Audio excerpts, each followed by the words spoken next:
Гараа зөв угаах арга. Энэхүү видеог хүүхэд багчуудыг халдварт өвчнөөс урьдчилан сэргийлэх зорилгоор бүтээв. Би жаахан байхасаа л өдөрт гараа хит удаа савандаж угаах ёстой гэж заалгасан. Ямар үед гараа угаах юм бэ? Гэртээ орж ирэхтэй. Гэртээ орохороо шууд гараа угаагаараа. За юу? За, ойлголоо. Би засны дараа хооллохын өмнө гараа сайн угаасан уу? Сайхан хооллоорой. Юу? Яагаад гараа тийм олон удаа угаах ёстой юм бэ? Тэр бол бидний гар хурууг цэвэрхэн байлгахын тулд. Харсан ч мэддэхгүй ням вируснууд зөндөө их наалцчихдаг болохоор Гараа угаахгүйгээр хоолоо идвэл нүүрэндээ гар хүрэхэд ням вируснууд чиний нүд ам хамраар дамжаад вирус нь орчихвол гидс өвдөх ч юм уу?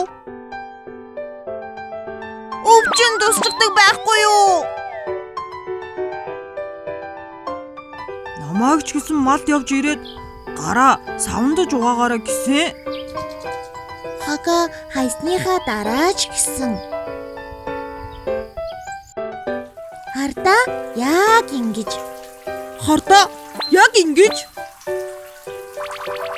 Гараа зөвхөн норглоо гэд ням вируснууд арилахгүй шүү. Оо! Тийм юм уу?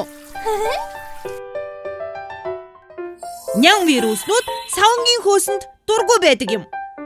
Тийм болохоор савангаа хөөсрүүлээд ням вируснуудыг сайн арилгах хэрэгтэй.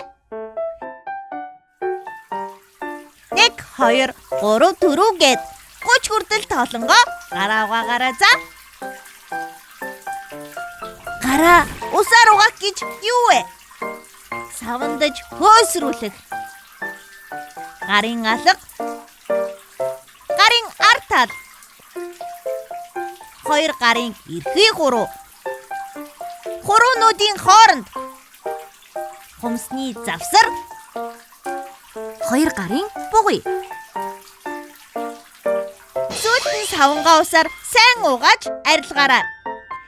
Цэвэрхэн алчуураар арчиж, гараа сайн хатаагаад гүйцээ. Гэхдээ манай гэр усны цорггүй болохоор их ус хэрэглэх боломжгүй. Харин тийм ус их чухал шүү. Жоохон усаарч гэсэн сайн угаах арга байдаг юм шүү дээ. Бүгдээрээ санаачлаад дэлхийн бүх хүүхдийн гарт наалцсан ням вируснуудыг юу ч үгүй болтол арилгацгаая. Улам олон хүүхэд эрүүл байгаасай. Тусгай хэрэгцээт боловсрол шаардлагатай хүүхдэд үзүүлэх эрүүл мэнд, боловсрол, нийгмийн хамгааллын үйлчилгээг сайжруулах төсөл. Инновэ Кимедорогийн зурагт номноос сэтгэлэн бүтээв.